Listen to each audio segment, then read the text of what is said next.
हरि ओम तत्सत। श्री राधा कृष्णाभ्याम नमः। श्रीमद् भागवत महापुराणम सप्तम स्कंद। पहला अध्याय। नारद युधिष्ठिर संवाद और जय विजय की कथा।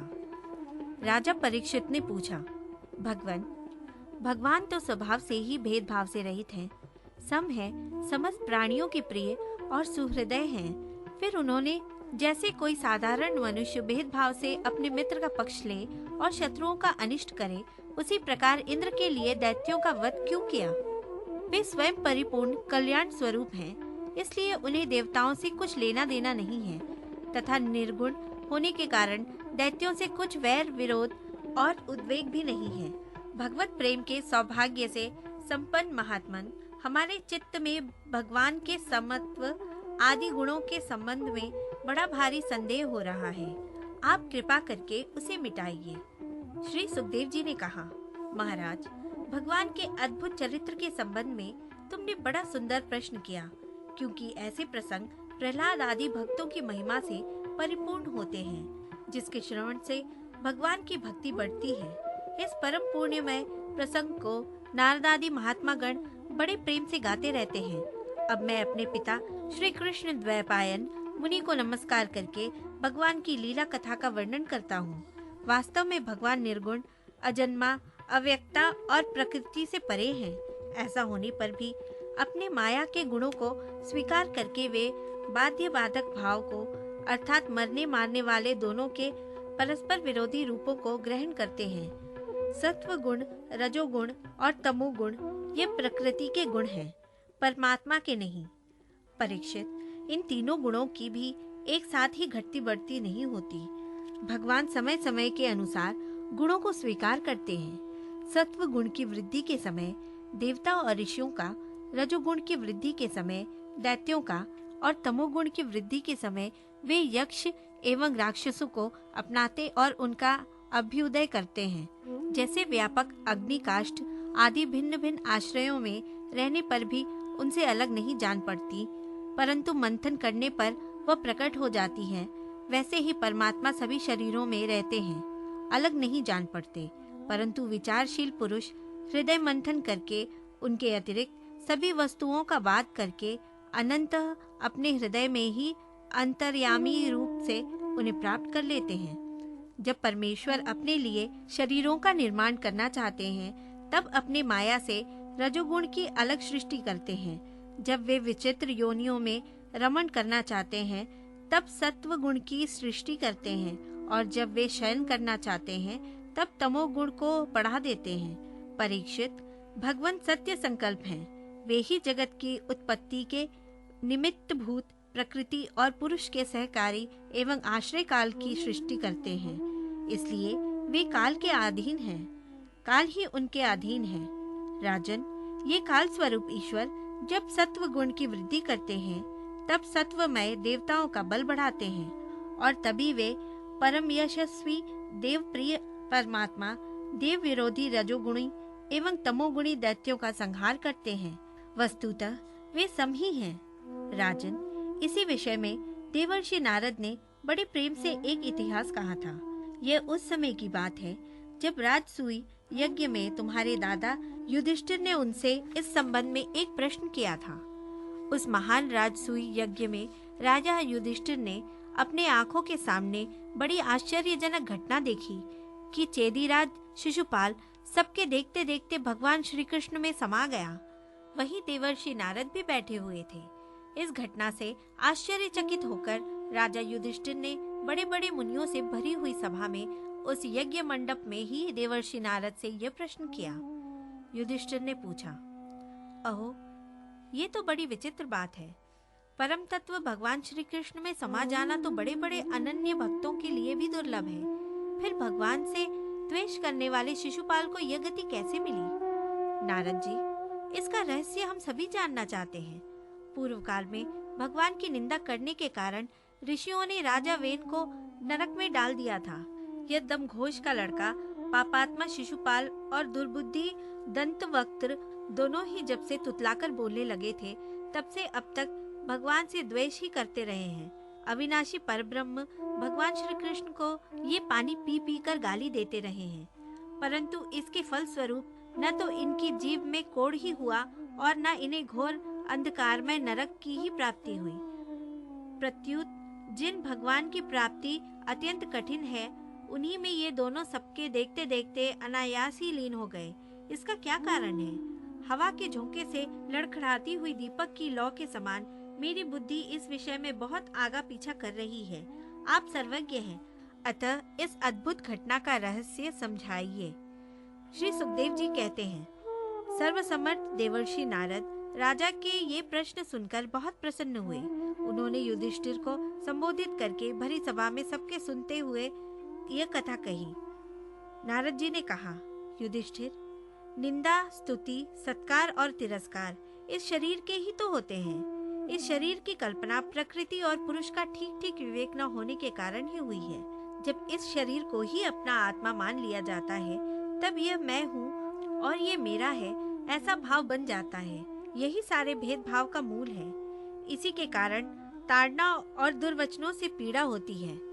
जिस शरीर में अभिमान हो जाता है कि यह मैं हूँ, उस शरीर के वध से प्राणियों को अपना वध जान पड़ता है। किंतु भगवान में तो जीवों के समान ऐसा अभिमान है नहीं, क्योंकि वे सर्वात्मा हैं, अद्वितीय हैं। वे जो दूसरों को दंड देते हैं, वह भी उनके कल्याण के लिए ही, क्रोधवश अथवा द्वेषवश नहीं। तब भगवान के संबंध में हिंसा की कल्पना तो की ही कैसे जा सकती है। इसीलिए चाहे सुदृढ़ वैर भाव से या वैरहीन भक्ति भाव से, भय से, स्नेह से अथवा कामना से कैसे भी हो, भगवान में अपना मन पूर्ण रूप से लगा देना चाहिए। भगवान की दृष्टि से इन भावों में कोई भेद नहीं है। युधिष्ठिर, मेरा तो ऐसा दृढ़ निश्चय है कि मनुष्य वैर भाव से भगवान में जितना तन्मय हो जाता है, उतना भक्ति योग से नहीं होता। भृंगी कीड़े को लाकर भीत पर अपने छिद्र में बंद कर देता है और वह भय तथा उद्वेग से भृंगी का चिंतन करते करते उसके जैसा ही हो जाता है। यही बात भगवान श्री कृष्ण के संबंध में भी है। लीला के द्वारा मनुष्य मालूम पड़ते हुए ये सर्वशक्तिमान भगवान ही तो हैं। इनसे वैर करने वाले भी इनका चिंतन करते करते पाप रहित होकर इन्हीं को प्राप्त हो गए। एक नहीं, अनेकों मनुष्य काम से, द्वेष से, भय से और स्नेह से अपने मन को भगवान में लगाकर एवं अपने सारे पाप धोकर भगवान को प्राप्त हुए हैं, जैसे भक्त भक्ति से। महाराज, गोपियों ने भगवान से मिलने के तीव्र काम अर्थात प्रेम से, कंस ने भय से, शिशुपाल, दंतवक्त्र आदि राजाओं ने द्वेष से, यदुवंशियों ने परिवार के संबंध से, तुम लोगों ने स्नेह से और हम लोगों ने भक्ति से अपने मन को भगवान में लगाया है। भक्तों के अतिरिक्त जो 5 प्रकार के भगवान का चिंतन करने वाले हैं, उनमें से राजा वेन की तो किसी में भी गणना नहीं होती, क्योंकि उसने किसी भी प्रकार से भगवान में मन नहीं लगाया था।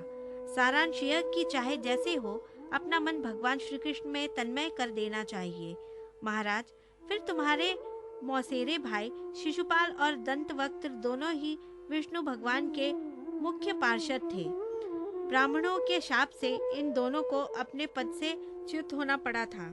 राजा युधिष्ठिर ने पूछा, नारद जी, भगवान के पार्षदों को भी प्रभावित करने वाला वह शाप किसने दिया था तथा वह कैसा था?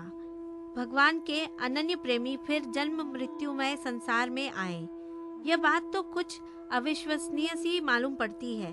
वैकुंठ के रहने वाले लोग प्राकृत शरीर, इंद्रिय और प्राणों से रहित होते हैं। उनका प्राकृत शरीर से संबंध किस प्रकार हुआ, यह बात आप अवश्य सुनाइए।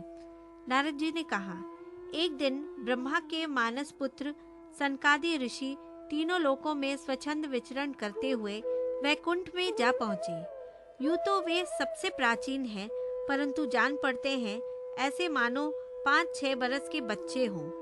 वस्त्र भी नहीं पहनते। उन्हें साधारण बालक समझकर द्वारपालों ने उनको भीतर जाने से रोक दिया। इस पर वे क्रोधित से हो गए और उन्होंने द्वारपालकों को यह शाप दिया कि मूर्खों, भगवान विष्णु के चरण तो रजोगुण और तमोगुण से रहित हैं। तुम दोनों इनके समीप निवास करने योग्य नहीं हो, इसलिए शीघ्र ही तुम यहाँ से पापमयी असुर योनि में जाओ। उनके इस प्रकार शाप देते ही जब वे वैकुंठ से नीचे गिरने लगे, तब उन कृपालु महात्माओं ने कहा, अच्छा 3 जन्मों में इस शाप को भोग कर तुम लोग फिर इसी वैकुंठ में आ जाना। युधिष्ठिर, वे ही दोनों दीति के पुत्र हुए। उनमें बड़े का नाम हिरण्यकशिपु था और उससे छोटे का हिरण्याक्ष। दैत्य और दानवों के समाज में यही दोनों सर्वश्रेष्ठ थे। विष्णु भगवान ने नृसिंह का रूप धारण करके हिरण्यकशिपु और पृथिका का उद्धार करने के समय वराहावतार ग्रहण करके हिरण्याक्ष को मारा। हिरण्यकशिपु अपने पुत्र प्रहलाद को भगवान प्रेमी होने के कारण मार डालना चाहा और इसके लिए उन्हें बहुत सी यातनाएं दी, परंतु प्रहलाद सर्वात्मा भगवान के परम प्रिय हो चुके थे, समरदर्शी हो चुके थे।